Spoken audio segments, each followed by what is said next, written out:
में अक्सर कहा जाता है कि नेता जनता के सेवक होते हैं, लेकिन जब बात सरकारी बंगलों की आती है तो ये सेवक मालिक क्यों बन बैठते हैं। आज बिहार की राजनीति में एक बहुत बड़ा सवाल उठ खड़ा हुआ है। जब सीएम सम्राट ने बड़ा आवाज छोड़ दिया तो राबड़ी देवी अपना बंगला क्यों नहीं छोड़ रही हैं। सवाल इसलिए भी क्योंकि बिहार के मुख्यमंत्री सम्राट चौधरी ने 5 देश रत्न मार्ग को छोड़ दिया और अब वो सिर्फ सीएम आवास एक अड़े मार्ग में ही रहेंगे। इसके पहले सरकार ने मुख्यमंत्री आवास का दायरा बढ़ाते हुए 5 देश रत्न मार्ग को एक अड़े मार्ग में मिलाने का आदेश दिया, लेकिन जैसे ही इस पर सवाल उठे सम्राट चौधरी ने उस आदेश को रद्द कर दिया। उन्होंने साफ कहा कि मुख्यमंत्री के रूप में उनका आधिकारिक निवास सिर्फ एक अड़े मार्ग ही रहेगा, उन्हें अतिरिक्त बंगले की कोई चाह नहीं है। लेकिन दूसरी तरफ क्या हो रहा है, मत्स्य एवं पशु संसाधन मंत्री नंद किशोर राम को आवंटित हो चुके 10 सर्कुलर रोड यानी राबड़ी आवास को खाली करने का तीसरा और आखिरी सरकारी नोटिस पहुंच चुका है। बावजूद इसके अब तक बंगला खाली नहीं हो रहा। बंगला खाली करना तो दूर, राबड़ी देवी सीधे सरकार को ललकार रही हैं, चाहे कुछ हो जाए बंगला खाली नहीं करेंगे। सरकार चाहे तो फोर्स बुला ले। आरजेडी के नेता और प्रवक्ता भी यही दम भर रहे हैं कि बंगला तो खाली नहीं करेंगे। ऐसे में सवाल है कि क्या सरकारी बंगला किसी नेता की निजी संपत्ति है। जनता के सेवक होने का दावा करने वाले नेताओं को बंगले से इतना मोह क्यों है। जब मुख्यमंत्री सम्राट चौधरी ने अतिरिक्त बंगले का मोह छोड़ दिया तो लालू परिवार नियम कानून मानने को तैयार क्यों नहीं। क्या राबड़ी देवी की बंगला खाली करने वाली धमकी लोकतंत्र की मर्यादा के खिलाफ नहीं है। आज इसी मुद्दे पर होगी प्रदेश की नंबर 1 बहस। सम्राट ने बंगला छोड़ा, क्या राबड़ी छोड़ेंगी। सबसे पहले एक रिपोर्ट दिखाती है। तेजस्वी को, राजद को टारगेट करेंगे तो हम सत्ता में सलाम। राबड़ी देवी को 10 सर्कुलर रोड बंगला खाली करने का नोटिस क्या मिला। बिहार में बंगले की सियासत चरम पर पहुंच गई। राबड़ी देवी ने बंगला खाली करने से मना कर दिया तो आरजेडी नेता अब्दुल बारी सिद्दीकी ने प्रेस कॉन्फ्रेंस कर सीएम सम्राट चौधरी के आवास पर ही तंज कसना शुरू कर दिया। तेजस्वी को, राजद को टारगेट करेंगे तो हम सत्ता में सलाम। चंद दिन भी नहीं बीते कि सरकार ने एक आदेश जारी कर पिछले आदेश को निरस्त कर दिया, जिसमें 5 देश रत्न मार्ग के बंगले को अस्थायी तौर पर सीएम आवास एक अड़े मार्ग से जोड़ा गया था। माननीय मुख्यमंत्री आदरणीय सम्राट चौधरी जी ने एक नजीर पेश किए हैं कि जो 5 देश रत्न मार्ग और अस्थायी रूप से एक अड़े मार्ग लोक सेवक आवास में शामिल किया गया था, उसको आज उससे अलग कर दिया गया है। यानी ये साफ हो गया कि सीएम सम्राट चौधरी अब लोक सेवक आवास एक अड़े मार्ग में ही रहेंगे। सरकार के आदेश के बाद सियासी बयानबाजी तेज हो गई। इनको लगा कि कहीं ऐसा ना हो कि इस मामले में सरकार की भद पिट जाए। एक अड़े मार्ग और 5 देश रत्न मार्ग को लेकर विपक्ष ने बड़ा मुद्दा बनाया था। अब जेडीयू और बीजेपी के नेता पूछ रहे हैं कि सम्राट ने बड़ा बंगला छोड़ा, क्या राबड़ी छोड़ेंगी। दूसरी तरफ राबड़ी देवी जी ने जिस तरीके से मकान को कब्जा करके रखा, ये राष्ट्रीय जनता दल की उस मानसिकता को दर्शाता है जिसने केवल लूट तंत्र को स्थापित किया। पहले जो कांग्रेस के नेता एक अड़े मार्ग और 5 देश रत्न मार्ग को लेकर सरकार पर निशाना साध रहे थे, वो अब सरकार के ताजा आदेश के बाद क्या कह रहे हैं, जरा सुनिए। सैकड़ों विमर्श के मुद्दे हैं, ये तमाम मुद्दे छोड़ दिए जाए और बस ये बहस की जाए कि फलना इस आवास में रहेंगे कि उस आवास में रहेंगे। क्या यही बिहार का विमर्श है? शर्म आती है। बंगले वाले विवाद की शुरुआत तब हुई जब सरकार ने राबड़ी देवी को 10 सर्कुलर रोड का बंगला खाली करने और 39 हार्डिंग रोड में शिफ्ट होने का नोटिस दिया। सवाल फिर वही कि सम्राट ने बड़ा बंगला छोड़ा, क्या राबड़ी छोड़ेंगी। न्यूज 18 के लिए पटना से आनंद अमृतराज, रजनीश कुमार और शैलेंद्र के साथ ब्यूरो रिपोर्ट। तो विपक्ष लगातार सवाल पूछ रहा था कि सम्राट आखिरकार 2-2 बंगलों में क्यों रहेंगे। सम्राट चौधरी ने, मुख्यमंत्री ने अपना बड़ा बंगला छोड़ दिया। अब सवाल है कि राबड़ी देवी अपना बंगला छोड़ेंगी। चलिए आज के सवालों पर आते हैं। सम्राट ने अतिरिक्त बंगला छोड़ दिया, राबड़ी को मोह क्यों है। सवाल यह भी पूछेंगे कि क्या लालू परिवार के लिए बिहार के नियम कानून अलग हैं। नया बंगला आवंटन के बाद भी जिद पर अड़ना कितना जायज है। क्या राबड़ी देवी की जिद लोकतांत्रिक है और लालू परिवार पर राजतंत्र का आरोप क्यों लगाया जा रहा है। तो चलिए मेहमानों से आपका परिचय कराते हैं। बीजेपी से कुंतल कृष्ण जी जुड़ रहे हैं, जेडीयू से श्वेता प्रिया जी जुड़ रही हैं, कांग्रेस से नदीम अख्तर जी जुड़ रहे हैं और आरजेडी से एजाज अहमद जी जुड़ रहे हैं। इसके अलावा राजनीतिक विश्लेषक के तौर पर डॉक्टर संजय जी भी इस डिबेट का हिस्सा हैं। शुरुआत डॉक्टर संजय जी आपसे ही करूंगा। बड़ा दिल दिखाते हुए, बड़ा फैसला लेते हुए, बड़ी नजीर पेश करते हुए, बड़ी लकीर खींचते हुए सम्राट चौधरी ने अपना जो दूसरा बंगला था वो छोड़ दिया। हालांकि मुख्यमंत्री का विशेषाधिकार होता है, वो बंगला रख सकते थे, लेकिन उन्होंने बड़ी लकीर खींचते हुए यह मैसेज देते हुए कि चूंकि एक मैसेज जाए बिहार में, कोई गलत संदेश ना जाए, उन्होंने बंगला छोड़ दिया।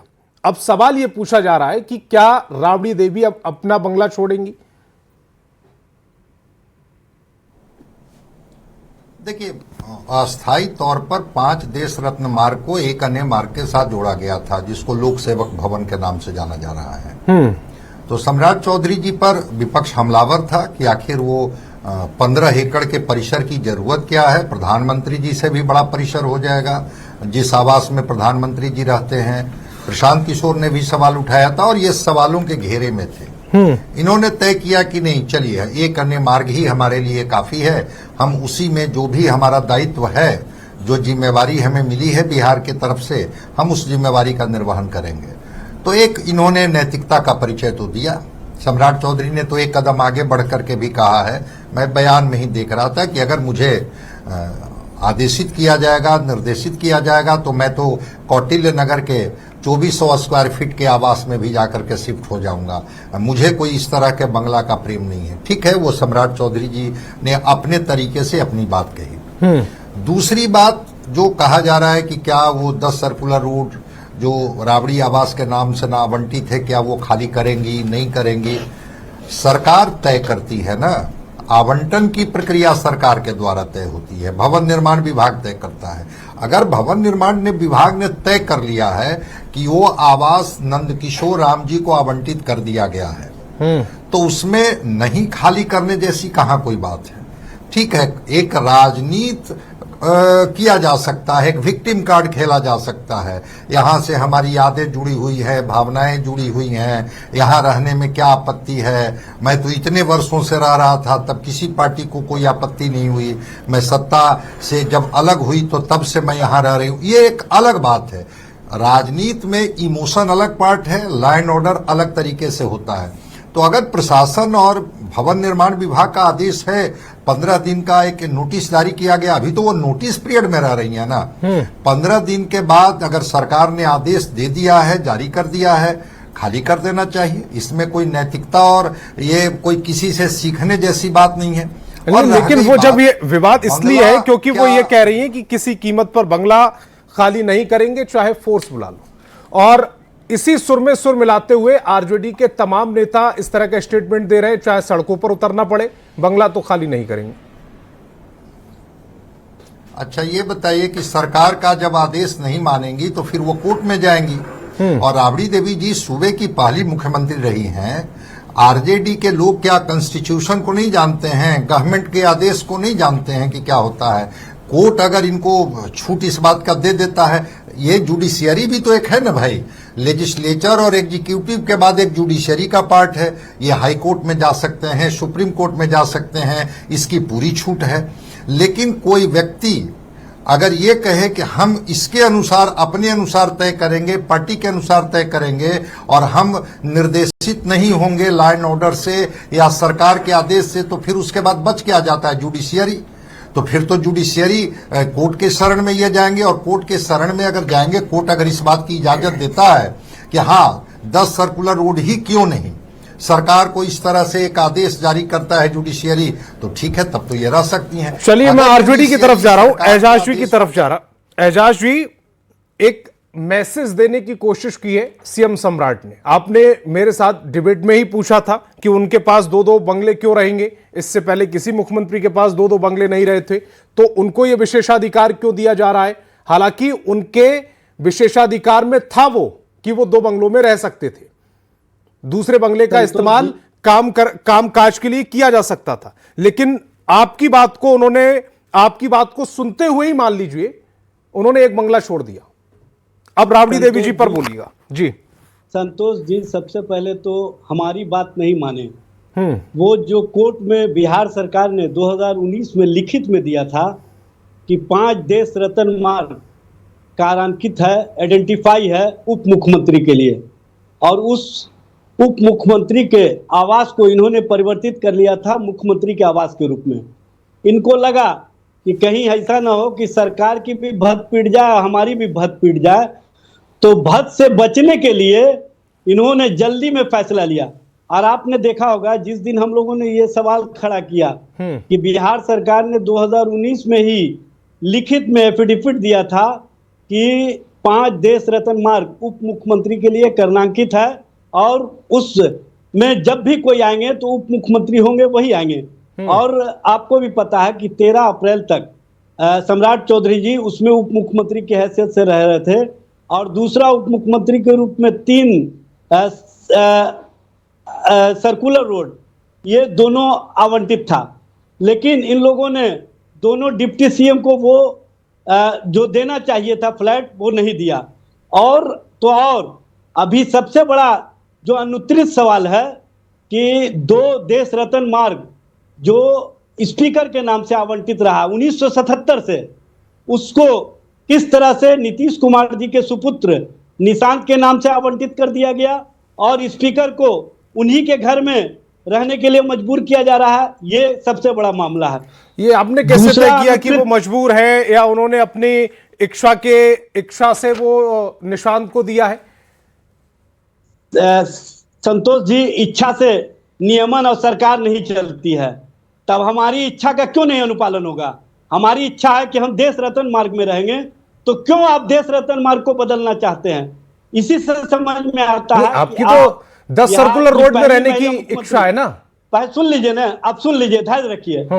10 सर्कुलर रोड जो आवंटित किया गया था पूर्व मुख्यमंत्री के नाम से, बाद में जब 2019 में ये मामले सामने आए तो माननीय न्यायालय ने सारे पूर्व मुख्यमंत्रियों के नाम से जो आवंटित फ्लैट थे उसको रद्द कर दिया। और श्रीमती राबड़ी देवी जी उस समय नेता प्रतिपक्ष बिहार विधान परिषद थी, उस स्टेटस के अनुसार उनको 10 सर्कुलर रोड आवंटित किया गया। अगर पूर्व मुख्यमंत्री की हैसियत से उनको मिला होता तो लालू जी को भी मिला होता और अन्य लोगों को मिला होता, सब लोगों का उस समय रद्द हुआ। लेकिन अब देखिए, उसी सवाल में जवाब है कि नीतीश कुमार जी को 6 और 7 सर्कुलर रोड पूर्व मुख्यमंत्री की हैसियत से आवंटित किया गया है। और अब बहाना क्या बनाया जा रहा है कि Z+ उनको सुरक्षा मिला हुआ है। तो आप 2 पूर्व मुख्यमंत्री जो एक ही फ्लैट में रह रहे हैं, जिनको भी सुरक्षा मिला हुआ है और उनको भी थ्रेट है, तो आप उनको उस फ्लैट में रहने क्यों नहीं दे रहे हैं? और लालू जी के लिए अलग से फ्लैट क्यों नहीं आवंटित कर? जवाब दीजिएगा। ये बड़ा लालू जी को तो अलग से आवंटित हो नहीं सकता ना, कानूनी तौर पर नहीं हो सकता। राबड़ी देवी जी के लिए हो सकता है, और वो आवंटित कर दिया गया। कौन बताइएगा? एजाज जी, कौन कानून बताइएगा? आप जो कह देंगे वो पत्थर की लकीर थोड़ी है। कैसे आवंटित किया गया? जीतन राम मांझी को कैसे आवंटित किया गया? नीतीश जी को जवाब ले ले। और तो और 1 मिनट और सुन लीजिए। भारतीय जनता पार्टी के जो अभी वर्तमान में राष्ट्रीय अध्यक्ष हैं, वो बिहार में पहले मंत्री थे, उनके नाम से आवंटित था 3 टेलर रोड, और वो इंटाइटल थे उस समय। लेकिन अब यहाँ ना वो MLA हैं ना MLC हैं, यहाँ कुछ नहीं है, नथिंग है। लेकिन उसी 3 टेलर रोड में सिर्फ भारतीय जनता पार्टी के राष्ट्रीय अध्यक्ष के नाते रह रहे हैं। लेकिन एजाज जी, मुझे एक बात समझ में नहीं आ रही है, आप सबकी तरफ उंगली उठा रहे हैं, बस आप अपनी तरफ नहीं देख रहे। कैसे नहीं उठाएंगे? आप कह रहे हैं कि ये गलत रह रहा है, आप कह रहे हैं कि वो गलत रह रहा है, आप कह रहे हैं कि फलाना गलत रह रहा है, ढिमकाना गलत रह रहा है। लेकिन आपके पास जब नोटिस आ गए 3-3 और आप उनको कह रहे हैं कि चाहे फोर्स बुला लीजिए, हम एक महिला को अपमानित मकान खाली नहीं करेंगे। जिस तरह का खेल खेला गया है, महिला कार्ड तो मत खेलीजिएगा राजनीति में। एजाज जी, महिला कार्ड तो ना खेलें। आप जो दलित कार्ड खेलना चाह रहे हैं, कौन दलित कार्ड खेल रहा? कौन दलित कार्ड खेल रहा? भारतीय जनता पार्टी और सरकार। कुछ भी एजाज जी, कुछ भी बैठ के कह रहे हैं आप।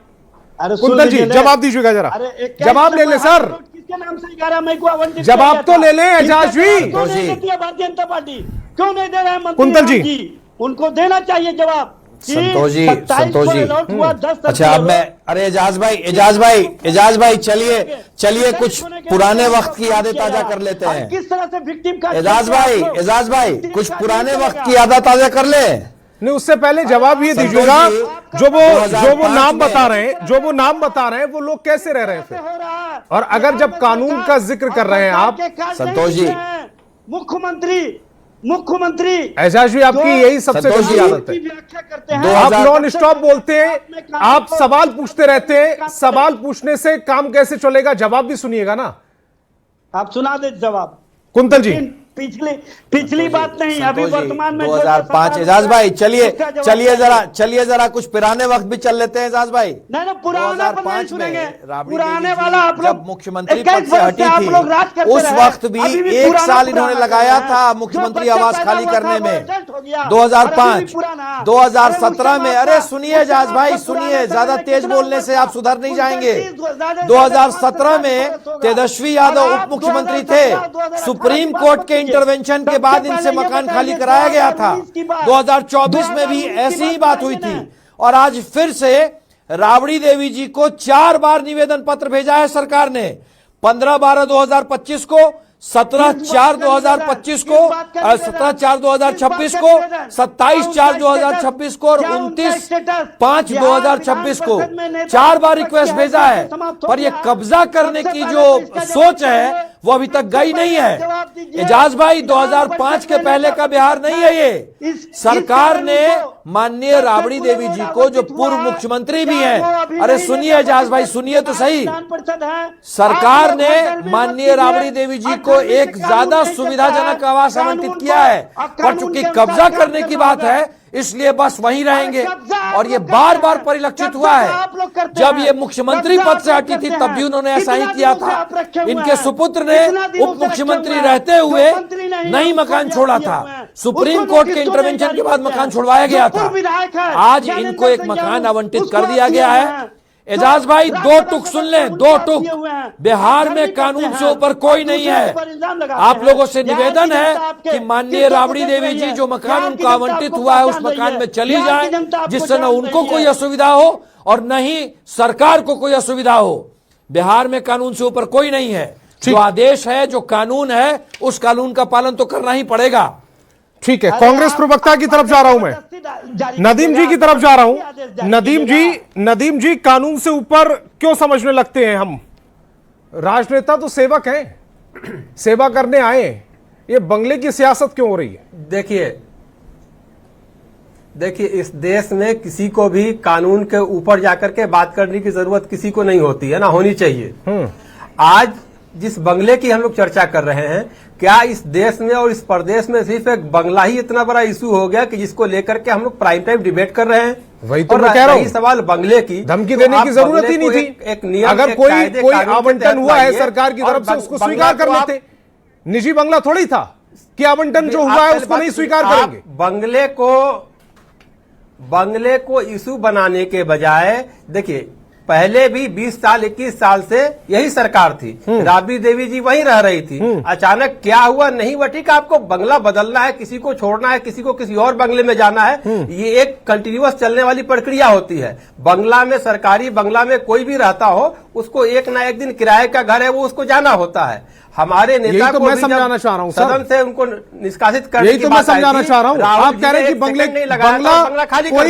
बंगला कोई सियासत का केंद्र नहीं हो सकता। जब आप सवाल पूछ रहे थे कि 5 देश रत्न मार्ग कैसे दे दिया गया जब आप मुख्यमंत्री को, सम्राट चौधरी को, तो फिर ये बंगले वाली सियासत नहीं थी। जाति रंग देना चाहते हैं तब ये मसला बनता है। अभी इस देश में और इस प्रदेश में यहाँ पे आप आइए कि आज जो हम लोग 2 दिन 3 दिन से हम देख रहे हैं कि हर टीवी डिबेट में बंगला का ही डिबेट हो रहा है। यहाँ सबसे बड़ा प्रदेश में डिबेट ये होना चाहिए कि रिशु सिंह का जो मामला उठा है, रिशु सिंह का जो प्रकरण है, जी आप अपना एक चैनल क्यों नहीं खोल लेते? ज्यादा सार्थक और कम से कम यूट्यूब तो आपके पास है। आप जिस तरीके से अपने मुताबिक मुख्यमंत्री जी उसकी बहस अपने मुताबिक टॉपिक क्यों नहीं चूज कर लेते? इस तरीके से क्या क्या प्रकरण चल रहा है, नदीम जी हो रही है, ये जो बात कर रहे हैं ना आप, इस पर मैं ताली भी नहीं बजाना चाहता।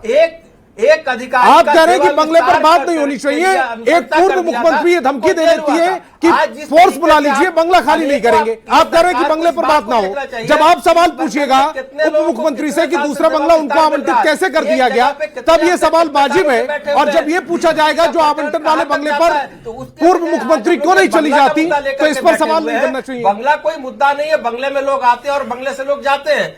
इस प्रदेश के लिए आज देखिए ना कि मुजफ्फरपुर में प्रसाद हॉस्पिटल में बड़ी इस तरीके से लगभग 15 मुझे भी बड़ा लोग जाने खराब गए लग रहा कि बंगले पर सवाल पूछने पड़ रहे हैं, लेकिन मजबूरी है।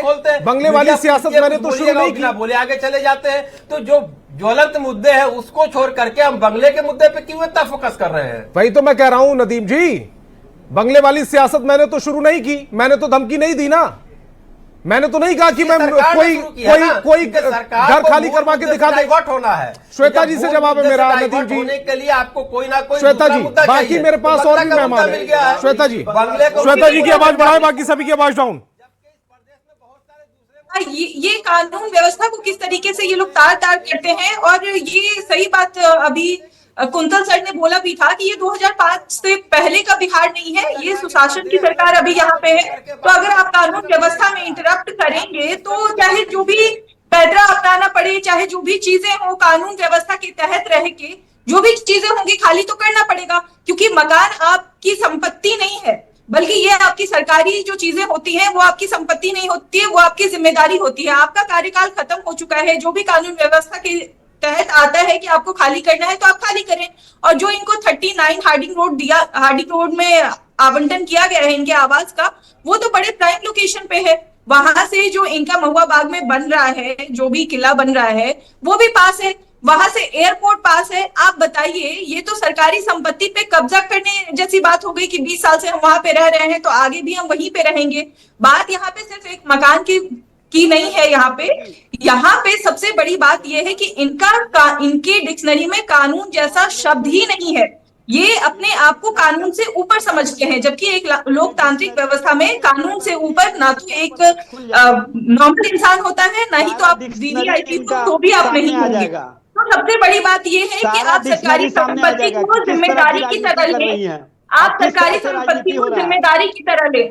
आप इस पे कब्जा पूरे बिहार पे तो आप लोगों ने कब्जा किया, लोगों की संपत्ति पे आपने कब्जा कर लिया, अब आप सरकारी संपत्ति पे कब्जा करना चाहते हैं। जब मुख्यमंत्री थे तब भी 7 सर्कुलर रोड रखे हुए थे। आप नैतिकवान बनिएगा और नैतिकता का आप कैसी बात कर सवाल पूछना था मुझे डॉक्टर संजय जी से, सवाल मुझे डॉक्टर संजय जी से पूछना था, आप बीच में इंटरप्ट करने लगे। आप अपने सरकार डिक्शनरी जब खोलने लगेंगे ना तो आप उठ करके चल दीजिएगा। डिक्शनरी जब खोलेंगे तो उठ करके चल दीजिएगा। डॉक्टर संजय जी, ऋषि सीरी वाला डिक्शनरी जब खुलेगा ना, मामला ये सिर्फ बंगले का है कि किसका शिशु है या कानून का पालन कराने का? ऋषि सीरी को आगे बढ़ाया, बंगले की अगर सियासत इसको देख रहे हैं तो फिर तो ये तो मनमानी हो जाएगी, जिसका मन जहां चाहेगा वो उस बंगले पर कब्जा कर ले। आवाज सभी की डाउन, डॉक्टर संजय जी की आवाज को आप रखिएगा, सभी की आवाज डाउन रखिएगा जरा। डॉक्टर संजय जी, सवाल ये बंगले का है या कानून का पालन कराने का है? अगर सब इस जिद पर अड़ जाएंगे कि मुझे फला बंगला चाहिए, मुझे फला बंगला चाहिए, मैं फला बंगला खाली नहीं करूंगा, मैं फला बंगला खाली नहीं करूंगा, तो फिर कानून का पालन कैसे होगा? फिर ये जो विभागों के बंटवारे हैं क्यों है? डॉक्टर संजय जी से सवाल है मेरा। श्वेता जी, देखिए, जब सरकार बदलती है तो व्यवस्था भी बदलती है। और पूर्व मुख्यमंत्री के तौर पर नीतीश कुमार जी के पीरियड में ही ये आदेश जारी किया गया था कि ये जो 10 सर्कुलर रोड का बंगला है, ये बंगला इनको खाली करके 39 हार्डिंग रोड में शिफ्ट कर जानी है। बिल्कुल कई सवाल हैं, मैं सहमत हूं विपक्ष के साथ कि भ्रष्टाचार का सवाल है। ये भ्रष्टाचार का सवाल केवल टीवी डिबेट तक नहीं है, सड़क पर भी विपक्ष को उतरना चाहिए। उतरिए ना। जनता डेमोक्रेसी में आपको इतनी ताकत दी है कि भ्रष्टाचार के सवाल पर आप सड़क पर आइए और सरकार को घेरिए। लेकिन जो व्यवस्था टेम्परेचर देख रहे हैं ना आप पटना में, वही तो मैं कह रहा हूँ, ये उतरना चाहिए। और दूसरी चीज, ट्विटर वाली चिड़िया, वो एक्स वाली चिड़िया, उस पर मैसेज करके काम चल जाता है। और दूसरी चीज, हम लोग हमेशा दूसरी चीज जो सरकार पर जो विपक्ष आरोप लगा रही है कि जो भेदभाव को लेकर के, तो भेदभाव में बिल्कुल उसको रोका जा सकता है। भेदभाव में पता नहीं है भेदभाव में अगर जो चीजें क्रमांकित है और जो क्रमांकित है तो उस क्रमांकित के आधार पर विपक्ष के आरोप में भी दम है कि अगर स्पीकर का आवास क्रमांकित है कि वह स्पीकर ही रहेंगे, फिर वह स्पीकर के आवास में अगर हेल्थ मिनिस्टर के तौर पर निशान जी रहे तो विपक्ष का सवाल लाजमी है कि नैतिकता की बात और कानून की बात तो दोनों तरफ होनी चाहिए ना। हम भी नैतिकता की बात करेंगे, आप भी नैतिकता की बात कुंतल जी, ये नैतिकता तो की बात जो सिर्फ विपक्ष के आवास लिए है या सत्ता के लिए कोई नैतिकता, कोई रूल, कोई कानून नहीं है? देखिए संतोष जी, नैतिकता की बात पे तो जवाब आज ही दे दिया ना। एक छोटा सा सवाल उठा, जबकि अस्थायी तौर पे उप मुख्यमंत्री जी के लिए कर्णांकित आवास को मुख्यमंत्री जी के आवास से जोड़ा गया था अस्थायी तौर पे। एक सवाल उठा, मुख्यमंत्री जी ने छोड़ दिया। भाई राबड़ी देवी जी भी पूर्व मुख्यमंत्री रही हैं, कह रहे हैं कि 6 महीने हो गए, छोड़ दे आवास। बताता हूं पर मुद्दा ये छोड़ने और नहीं छोड़ने का नहीं है, ये तो कब्जे वाली संस्कृति की बात है ना, कब्जे वाली सोच की बात है। 2005 में भी यही किया था राबड़ी जी ने, 2017 में तेजस्वी यादव ने यही किया था, 2024 में तेजस्वी यादव ने नहीं किया था। एक्चुअली ये बिहार की संपत्ति को अपनी बफौती संपत्ति समझते हैं। इनको लगता है कि फुलवरिया का मकान है, ये फुलवरिया का मकान नहीं है, ये सरकार का बंगला है। और सरकार का बंगला जिस दिन नोटिफिकेशन निकल गया उसके बाद आपको छोड़ने की तैयारी करनी चाहिए। अब सुन लीजिए, प्रेम कुमार जी बतौर स्पीकर, प्रेम कुमार जी जिस दिन स्पीकर की तरह उन्होंने शपथ ली, उसी समय उन्होंने कह दिया था कि मैं जहां रहता हूं मैं कंफर्टेबल हूं। लालू प्रसाद यादव जी तो होटवार जेल में रहे, क्यों नहीं वहां से हो गया मोह? क्यों बार बार बेल की दुहाई देते हैं? रह लेते जेल में ही, होटवार जेल से निकलने के लिए बेल की दुहाई, और बंगले में कह रहे हैं कि 20 साल से रह रहे हैं। फुलवरिया का मकान है, सरकार का मकान है, और सरकार के मकान में आपको उतने ही दिन रहना है जब तक नोटिफिकेशन रहे। कहां उस समय चली गई थी जब एजाज भी ये 2005, 2024 में रिपीट हो रहा है। संस्कृति छोड़िए एजाज जी, बाकी सभी की आवाज डाउन। एजाज जी को जरा स्क्रीन पर रखिएगा। एजाज जी मेरा सवाल सुन लीजिएगा। एजाज जी मेरा सवाल सुन लीजिए। 2005, 2017, 2024, अब 2026 में वो रिपीट हो रहा है। बार बार सिर्फ एक ही राजनीतिक पार्टी है जिसने बंगले पर खूब सियासत की है, और उसका नाम आरजेडी है। संतोष जी आपका अगर चक्षु दोष है तो उसको आप ठीक कर लीजिए। आप बताइए, उदाहरण कह रहा हूं 6 और 7 सर्कुलर रोड, नीतीश कुमार जी मुख्यमंत्री रहते हुए एक अन्य मार्ग के साथ ये भी फ्लैट रखे हुए थे। क्या ये नैतिकता था? क्या ये नैतिकता का तकाजा था? और आप सुरक्षा के नाम पर पूर्व मुख्यमंत्री को फ्लैट दे रहे हैं और 2 पूर्व मुख्यमंत्री को फ्लैट से बाहर करने की राजनीति कर रहे हैं। ये कौन सा नैतिकतावान है और कौन सा नैतिक रूप से आपकी सोच है? हाई कोर्ट का ऐतिहासिक फैसला सुना था 2019 का आपने। अरे सुन लीजिए ना, वो ऐतिहासिक फैसले में तुम सुनाने के लिए डिबेट नहीं होती है। फैसले में तो फंस गए। आप बताइए ना, ऐतिहासिक फैसले के कारण इनको बाहर होना पड़ा। मैं पूछ रहा हूं ना, क्या पूर्व मुख्यमंत्री के लिए बंगला आवंटन का नियम है? एजाज जी, क्या पूर्व मुख्यमंत्री के लिए बंगला आवंटन का नियम है? मुझे 30 सेकंड चाहिए। ठीक है, 30 सेकंड में अपनी बात रखिएगा, उसके बाद श्वेता जी के पास जा रहा हूं। आरजेडी गलत बयानी कर रही है, जल्दी से 30 सेकंड में अपनी बात रखिए कुंतल जी, उसके बाद मैं जा रहा हूं श्वेता जी के पास। ऐसा है संतोष जी, आरजेडी गलत बयानी कर रही है। 7 सर्कुलर रोड चीफ सेक्रेटरी के लिए कर्णांकित बंगला था, और उसमें बिहार के चीफ सेक्रेटरी की तरह, मुझे नाम भी याद है, दीपक कुमार रहा करते थे। गलत बयानी मत करें आप।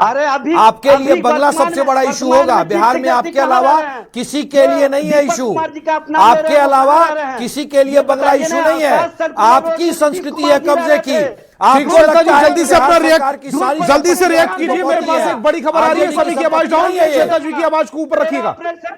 श्वेता जी, मेरा सिर्फ कहना ये है कि लोकतंत्र में सबसे ऊपर कानून होता है, और इनके लिए कानून जैसी कोई चीज नहीं है। ये सिर्फ अपनी चीजों को ऊपर करना जानते हैं, अपनी चीजों को ऊपर रखना जानते हैं, क्योंकि इनके पास तो रहने की कोई दिक्कतें हैं। और जो आवाज, जो चीजें सरकारी मतलब जनता के टैक्स से, जनता के पे किए हुए टैक्स से चल रही है, अगर आपका कार्यकाल समाप्त हो चुका है तो आपको जिम्मेदारी लेनी चाहिए। अगर आपका कुर्सी खत्म हो चुका है तो आपको कुर्सी से उतर जाना चाहिए। लेकिन इनके अंदर ये सूझबूझ नहीं है। ये पहले लोगों का प्रॉपर्टी जब्त करके अब इनका पूरा ध्यान सरकारी संपत्ति को जब्त करने पे है। 20 साल से ज्यादा वहां पे रह चुके हैं, लेकिन इनका बिल्कुल भी मंशा नहीं है कि वो उसे खाली करें। एजाज जी, आपसे जुड़ी एक बड़ी खबर है, सुनाने जा रहा हूं थोड़ी देर में, उसको आराम से सुनिएगा। अस्पताल आपसे जुड़ी हुई बहुत बड़ी खबर, बहुत बड़ा खुलासा करने जा रहा हूं, ध्यान से सुनिएगा। पहले जरा मैं कांग्रेस प्रवक्ता नदीम अख्तर जी का एक आखिरी रिएक्शन ले लूं जल्दी से। नदीम जी,